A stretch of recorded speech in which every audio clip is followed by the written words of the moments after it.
Hello students, मैं यशवर्धन तनगोरी आपका स्वागत करता हूं पूरे जोश के साथ भैया आपकी नेक्स्ट फिजिक्स की फीलिंग वाली क्लास में।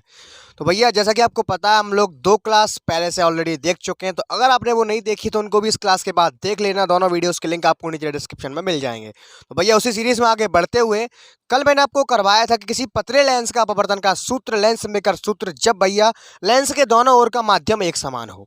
तो मैंने कहा था इसके 2 पार्ट हैं, तो आज इसका है सेकंड पार्ट। आज हम देखने वाले हैं भैया पतले लेंस के लिए अपवर्तन का सूत्र जब लेंस के दोनों ओर का माध्यम कैसा हो, भिन्न भिन्न हो। तो अगर आपने कल वाला डेरिवेशन देखा है तो आज वाला डेरिवेशन आपको भैया पानी की तरह समझ में आएगा। ठीक है, तो चलिए फटाफट से बिना देर किए जल्दी से एक रफ नोट और एक पहले बैठ जाइए। चलिए आज की क्लास को शुरू करते हैं। देखिएगा, देखो भैया जैसा कल किया था सेम वही चीज है, थोड़ा सा डिफरेंस है। जो माध्यम हमने कल लिए थे यहाँ दोनों ओर के समान समान भैया, अब जो अलग अलग है, जे N1 है, जो का है N3 मान लिया।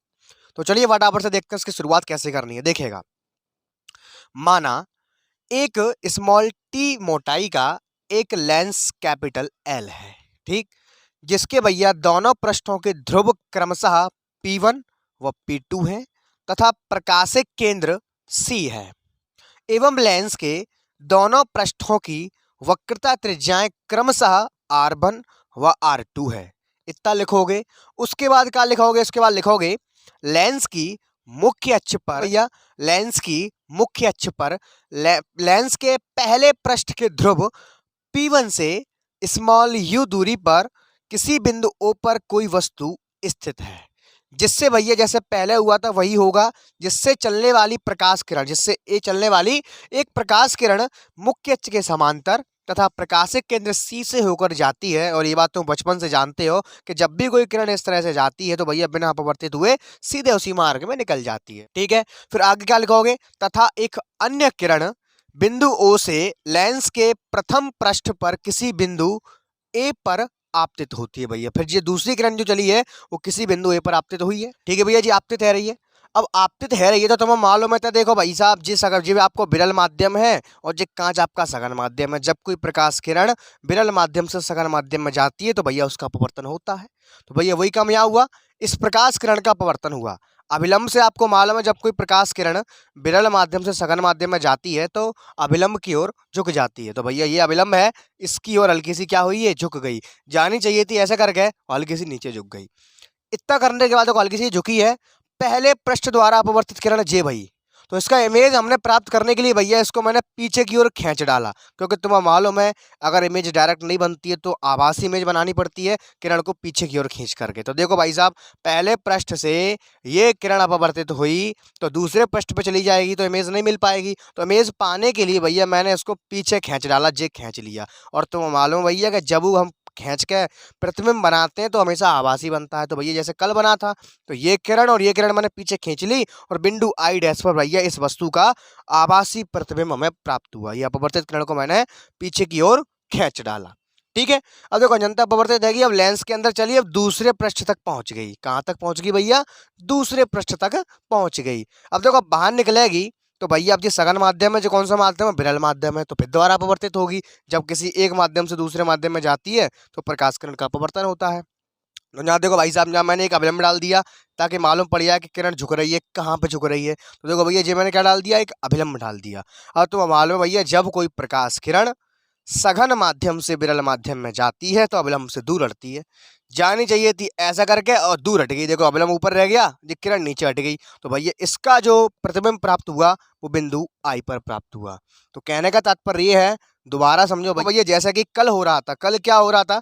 इस बिंदु, इस वस्तु का जो प्रतिबिंब बना था वो दूसरे पृष्ठ के लिए आभासी वस्तु का कार्य कर रहा था। सेम उसी तरह से आज भी इसका जो प्रतिबिंब बना है आई डैश पर भैया, वो लेंस के पृष्ठ P2 के लिए आभासी वस्तु का कार्य करता है। और उस आभासी वस्तु का जो आभासी प्रतिबिंब बना है दूसरे वाले पृष्ठ के लिए भैया, वो स्मॉल v दूरी पर बिंदु आई पर बना है। अभी केवल चित्र समझा रहा हूं, अभी लिखा दूंगा कैसे करके आपको लिखना है, तो पहले केवल चित्र समझ लो। ठीक है भैया, तो ये जो वस्तु है कहा, जो दूसरे पृष्ठ के लिए आभासी वस्तु को कार्य कर रही है, जिसका जो भैया प्रतिबिंब बना है दूसरे पृष्ठ के लिए बिंदु आई पर बना है, जिसकी मैंने ध्रुव से दूरी मान ली है स्मॉल v।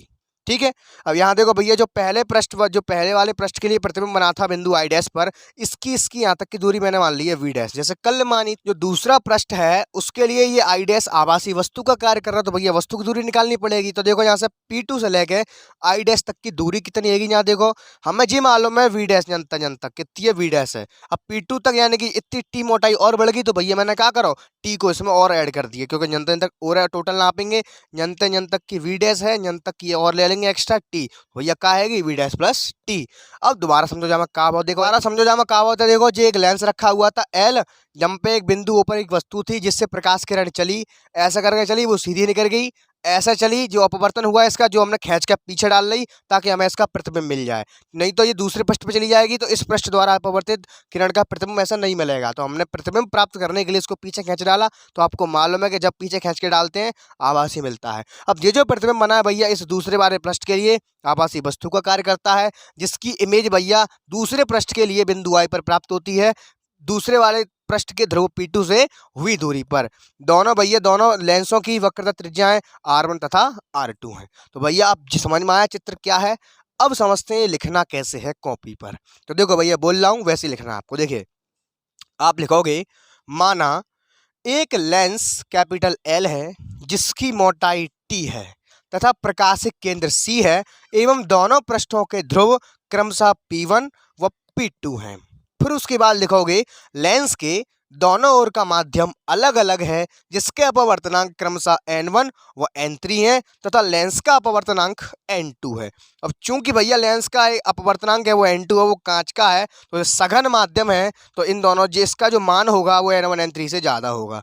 तो ऐसा करके लिख देंगे, ठीक है भैया। N2 का जो मान होगा वो N1 से ज़्यादा होगा, N3 से ज़्यादा होगा, क्योंकि भैया ये क्या है, कांच है, जी सघन माध्यम है, घना माध्यम है, इसलिए इसका मान ज़्यादा होगा।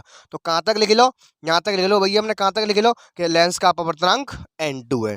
फिर आगे क्या लिखोगे भैया, फिर तुम लिखोगे लेंस की मुख्य अक्ष पर पहले पृष्ठ के ध्रुव P1 से स्मॉल u दूरी पर कोई बिंदु O है जिस पर एक वस्तु स्थित है, जिससे चलने वाली प्रकाश किरण प्रकाशिक केंद्र C से होकर जाती है तथा मुख्य अक्ष के समांतर जाती है, इसीलिए इसका कोई अपवर्तन नहीं होता है, सीधी निकल जाती है, तथा इससे चलने वाली अन्य प्रकाश किरण पहले पृष्ठ के किसी बिंदु A पर आपतित होती है, जो भैया अपवर्तन के पश्चात जिसकी जो आभासी प्रतिबिंब भैया बिंदु आई डैश पर प्राप्त होता है, जो कि दूसरे पृष्ठ के लिए आभासी वस्तु का कार्य करता है। फिर तुम लिखोगे पहले पृष्ठ के ध्रुव P1 से आभासी प्रतिबिंब तक की दूरी V डैश है तथा दूसरे पृष्ठ के ध्रुव P2 से आभासी वस्तु तक की दूरी यानी कि बिंदु आई डैश का काम कर रहा है, आभासी वस्तु का कितनी है, V डैश प्लस का T है, तथा दोनों पृष्ठों की वक्रता त्रिज्या R1 व R2 है, एवं फिर आगे क्या लिखोगे, फिर तुम आगे लिखोगे तथा दूसरे पृष्ठ के लिए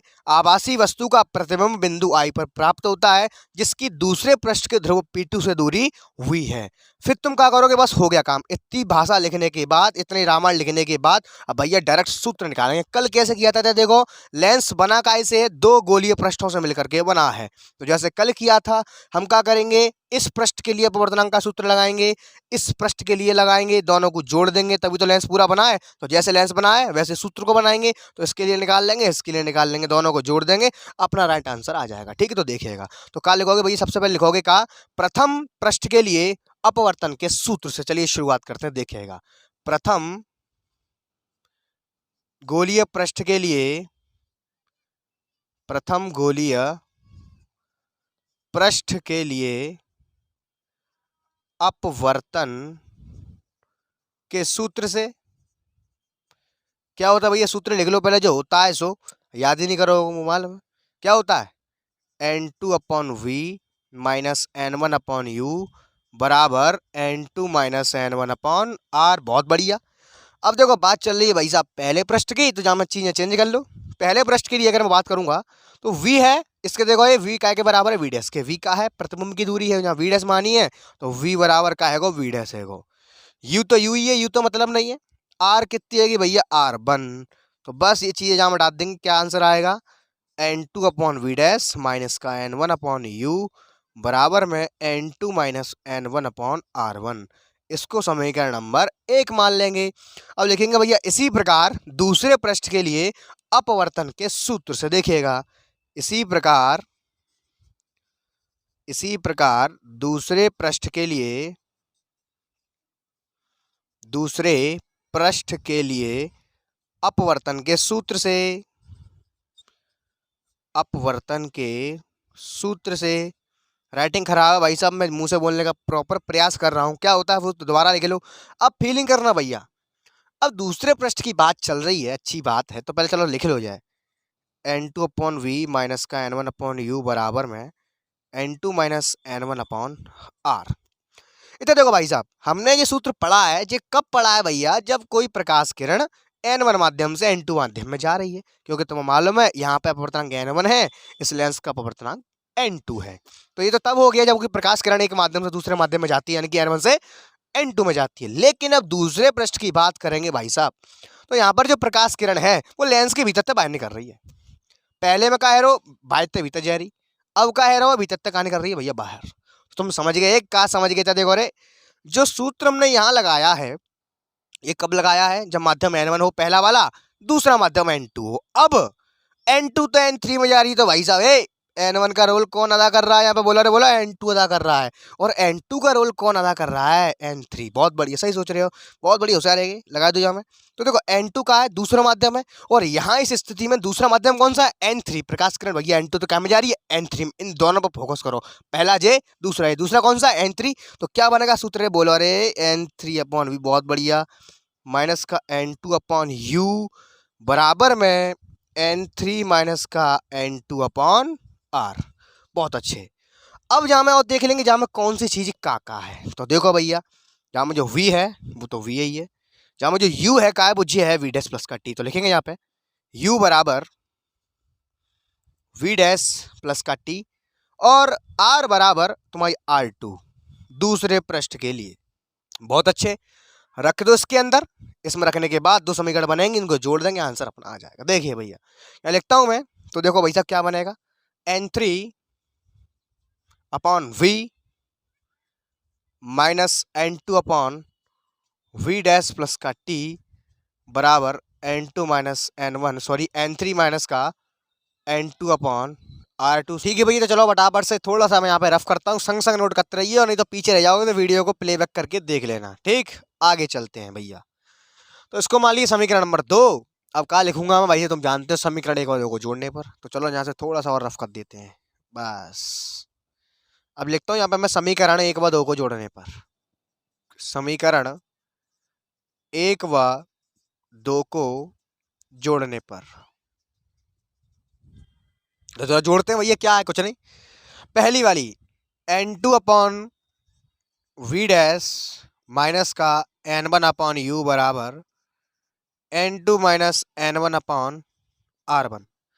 गंत लिख लिया मैंने, जाकू बाद में लिखते हैं, पहले जाई वो लिख लो, plus n3 upon V minus का n2 upon V dash plus का t बराबर में n2 minus n1 upon r1 plus n3 minus n2 upon r2। बहुत बढ़िया, चलो आगे काम करते हैं भैया। सबको इरेज करना पड़ेगा, इसकी कोई जरूरत नहीं है, हम पहले ही लिख चुके हैं जो सामान हमें चाहिए था उसके अकॉर्डिंग। तो देखो भैया अब क्या करेंगे, यहाँ पे देखो, अब हम लेंस सूत्र निकाल रहे हैं, वो काय के लिए निकाल रहे हैं, पतले लेंस के लिए। सही सोच रहे हो, मैं क्या करने वाला हूँ अब, बहुत बढ़िया, t टेंड्स टू 0 करने वाला हूँ, जैसे मैंने कल किया था। क्योंकि लेंस अत्यंत पतला है, तो उसकी मोटाई को हम नगण्य मान के t टेंड्स टू 0 कर दे रहे हैं। लिखेंगे यहाँ पे, चूंकि लेंस अत्यंत पतला है, अत्यंत पतला है, लेंस की इस स्थिति में लेंस की मोटाई को नगण्य मानने पर भैया, तब लेंस की मोटाई को